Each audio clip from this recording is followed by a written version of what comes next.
You will hear a number of different recordings, and you will have to answer questions on what you hear. There will be time for you to read the instructions and questions, and you will have a chance to check your work. All the recordings will be played once only. The test is in 4 sections. At the end of the test, you will be given 10 minutes to transfer your answers to an answer sheet. Now turn to Section 1. Section 1. You will hear 2 students, Peter and Mary, discussing their new eating plan. First, you have some time to look at. Now we shall begin. You should answer the questions as you listen, because you will not hear the recording a second time. Now listen carefully and answer questions 1 to 5. OK, Mary. I know I'm putting on weight with all my bad eating habits. That's right. Chocolate bars, pizzas, and all washed down with litres of soft drink. And with all the sugar in soft drink, I think we can say you're definitely overindulging, don't you think? I know. I intend to definitely stop drinking that from now on. And that's part of the sensible eating plan that we have agreed we need to formulate. One that we can both follow. That's right. Sensible and practical. Allowing us to indulge in some sweet foods on occasions. On rare occasions. And we're going to cut out all the pizzas and hamburgers. Well, not totally. I thought you said pizzas could be eaten once a week. You know how I like pizzas. No, I said once every 2 months. Once a week was ice cream, not pizza. Yeah, that's because you like ice cream. I prefer pizza. Peter, if you want to lose weight, you need to be disciplined in both what you eat and what you do, which brings us to the issue of exercise. That's right. So, jogging twice a week and hiking on Saturdays, right? No, hiking is Sundays, allowing Saturdays for the light walking exercise. I've investigated and discovered there are a lot of walking trails around this suburb, with many beautiful places if you just look around. So what's happening this Saturday? A walk around the city? That's later in the month. This Saturday we'll visit Pine Park. Hill Park is nicer, with great views too. Yes, but we have to travel too far to reach Hill Park, so I ruled that out, and I love the smell of pines. And what about the weekday meals? Salads every night, I suppose. No, it's important to vary the meals so that the food remains interesting and fun. The only common factor is the fruit juice, but otherwise we'll have a variety of healthy fare, from salads to fish to lean meat. I'd rather have meat every night, but you're the boss. If you want to lose weight, you'll have to accept this program, okay? Okay. Before you hear the rest of the conversation, you have some time to look at questions 6 to 10.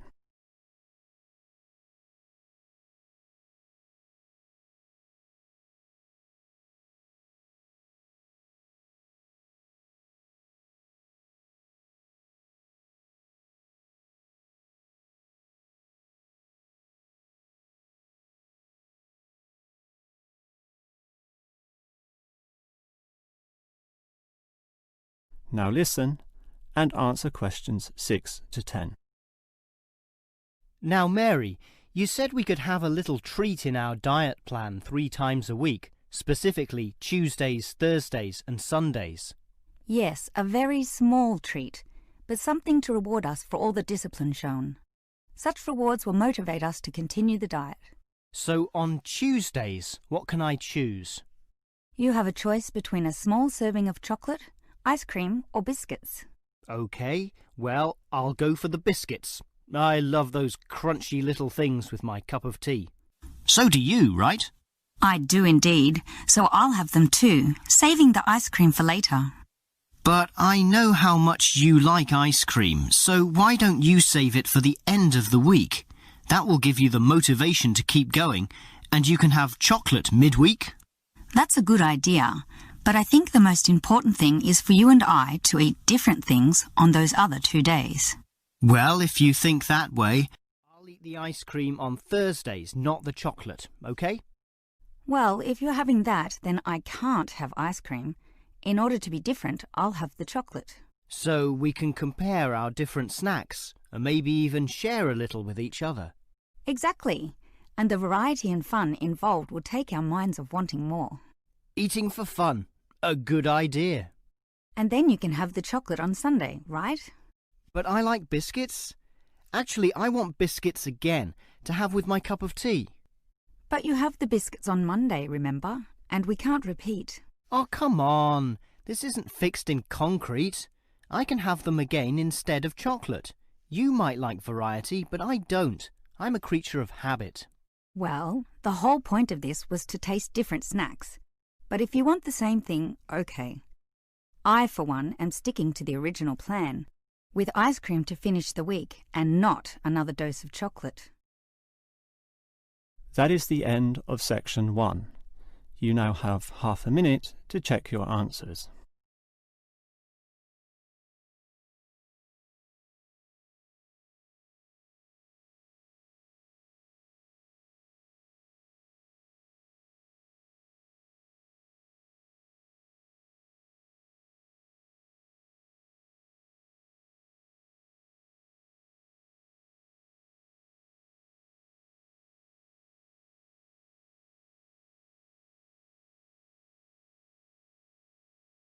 Now turn to section 2.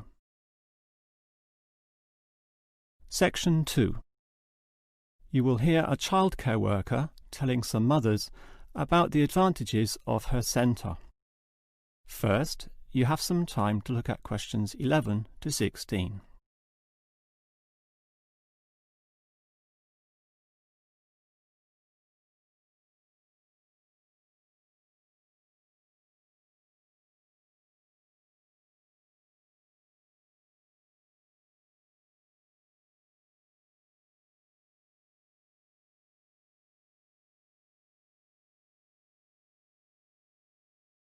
Now listen carefully and answer questions 11 to 16.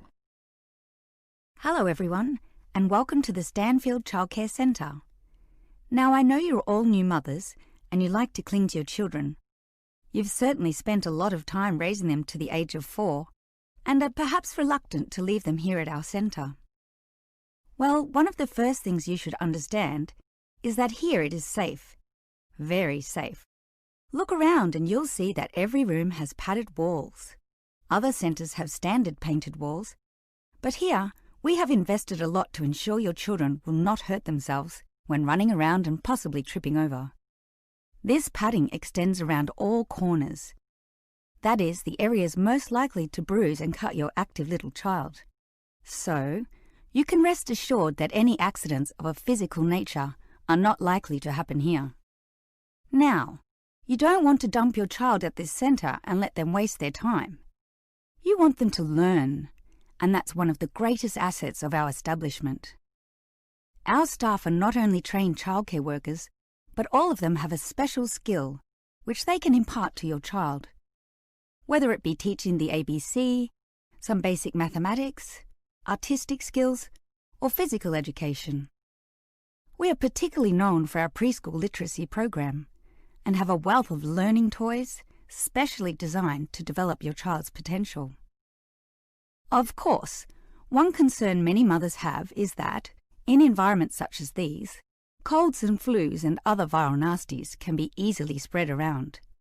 It's a very legitimate concern, and one which we take seriously, and we pride ourselves on our precautions.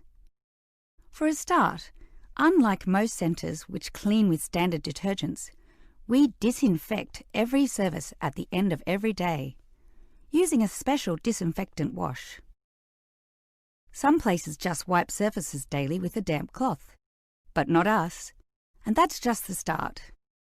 We also physically check your children when they arrive every day, and if we feel your child is sick, we ask him or her to wear a face mask to ensure germs are not transmitted. If your child is noticeably sick, then we ask you to take them back home to recover. This might sound a little unkind, but we hope parents can understand that these measures are for the benefit of all. Before you hear the rest of the talk, you have some time to look at questions 17 to 20.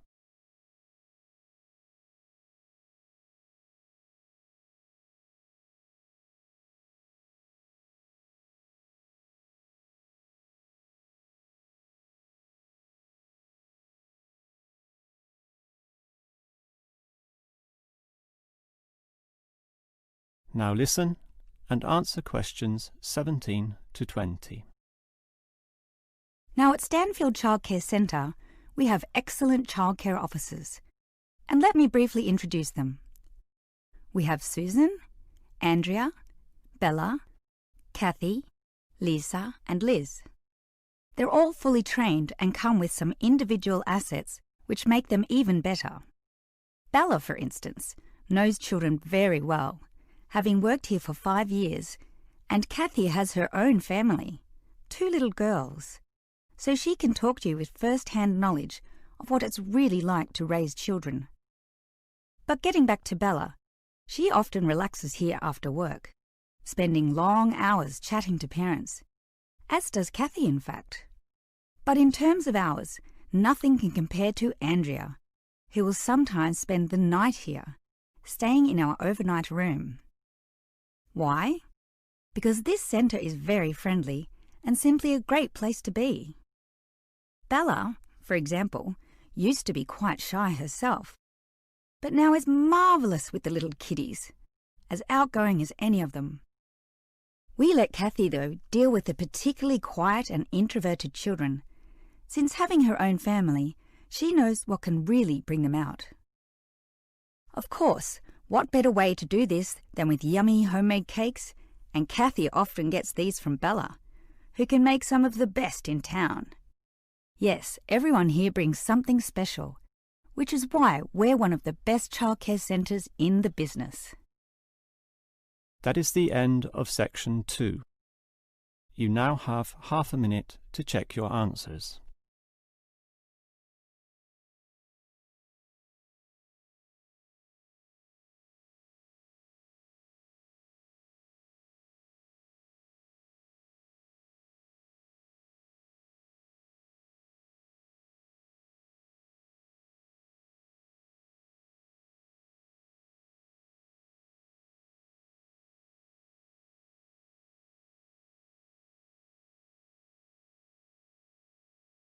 Now turn to section 3.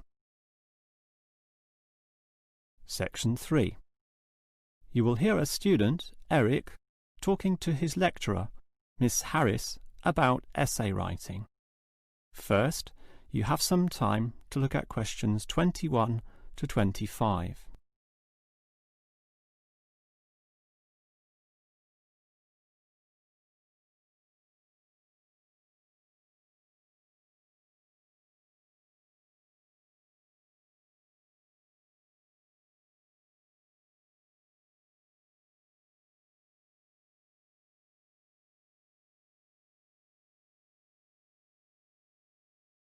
Now listen carefully and answer questions 21 to 25. Hi, Miss Harris. Here we are talking once again. Well, I'm always willing to help out wherever possible. Is anything troubling you? Well, your advice last week about writing summaries was very useful, and I'm using these summaries a lot in order to prepare my final master's thesis.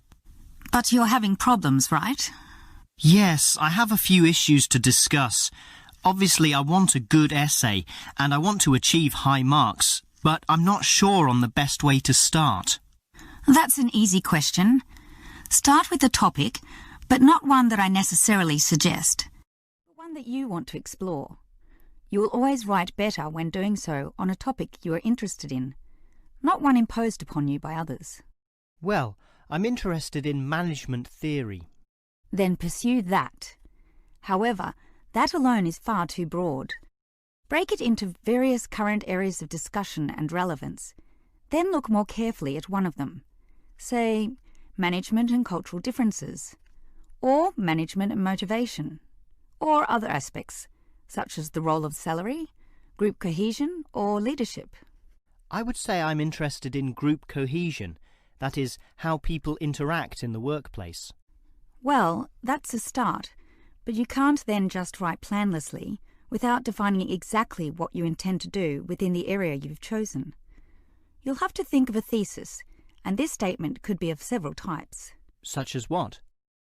Oh, you could argue a point, something that you believe in, or discuss an issue, looking at its various perspectives, or critique the opinions of others, pointing out the pitfalls and flaws. The thesis statement will make that very clear because it will say, in simple terms, what you intend to achieve in your essay. I see. And then I can just begin writing, right? Wrong. Huh? If your essay is going to be clear, it needs to be logical and organised, and this means you'll need an outline. This could be written as a flowchart or spider graph, that is, a series of connected lines. But whatever shape the outline takes, there must be a sense of progress in, more or less, a straight line towards a goal. And then my essay will be good? With such progression, definitely, as long as you do achieve everything that you set out to do, as specified in the beginning, okay? Before you hear the rest of the conversation, you have some time to look at questions 26 to 30.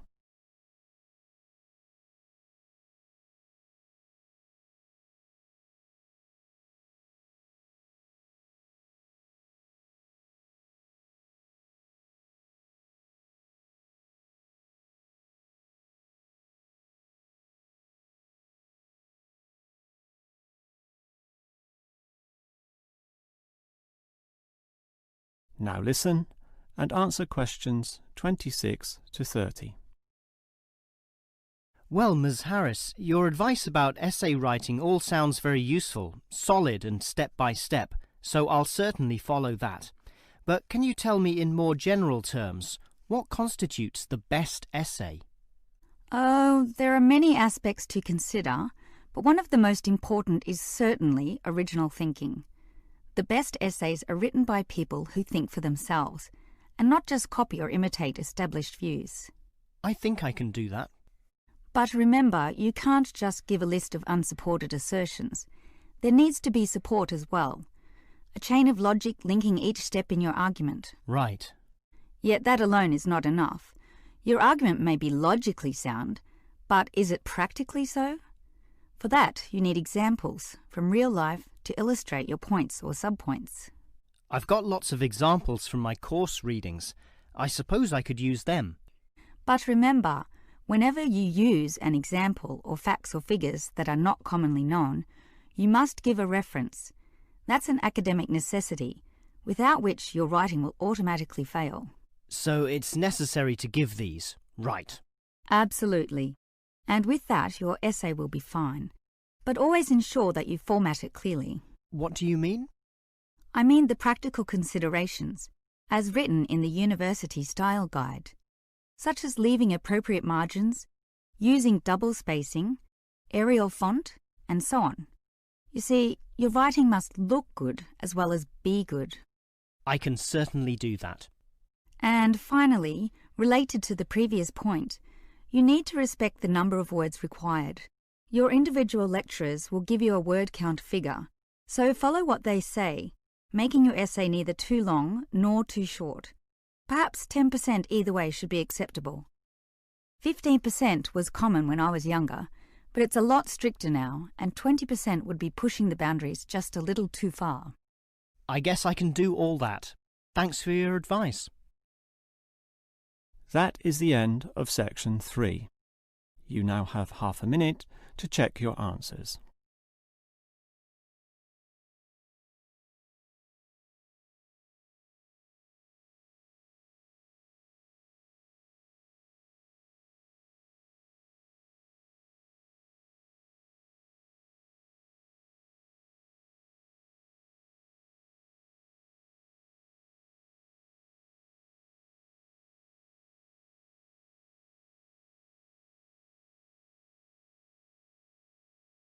Now turn to section 4.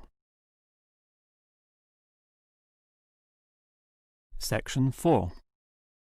You will hear a lecturer discussing the history of people's beliefs regarding whether the Sun or the Earth is at the centre of the solar system. First, you have some time to look at questions 31 to 33.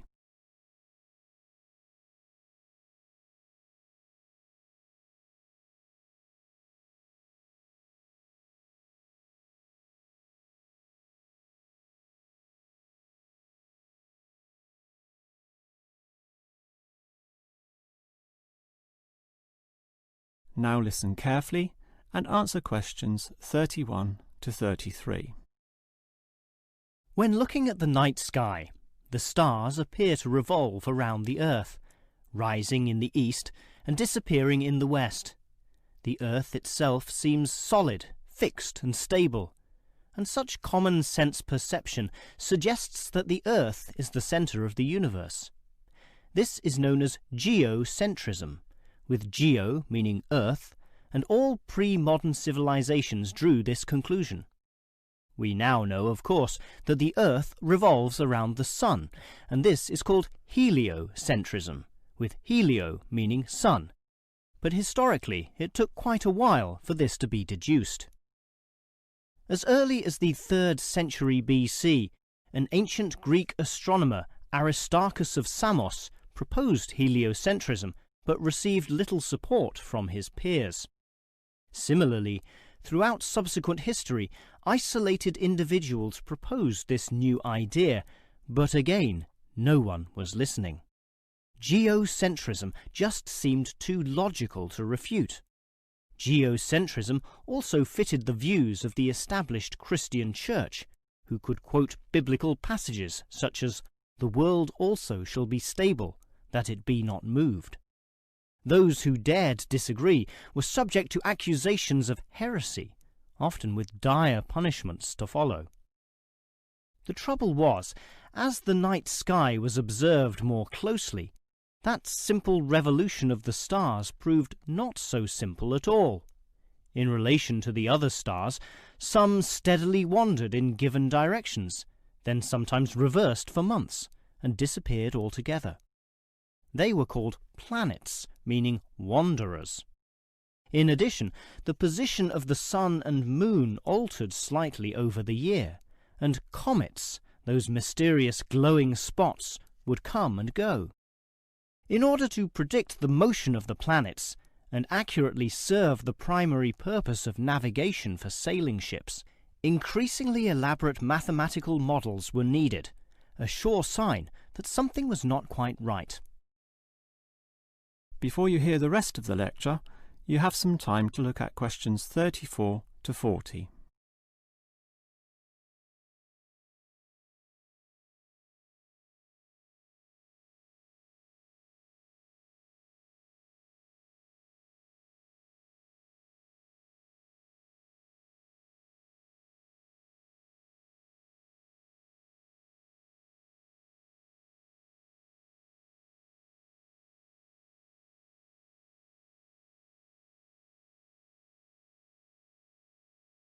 Now listen and answer questions 34 to 40.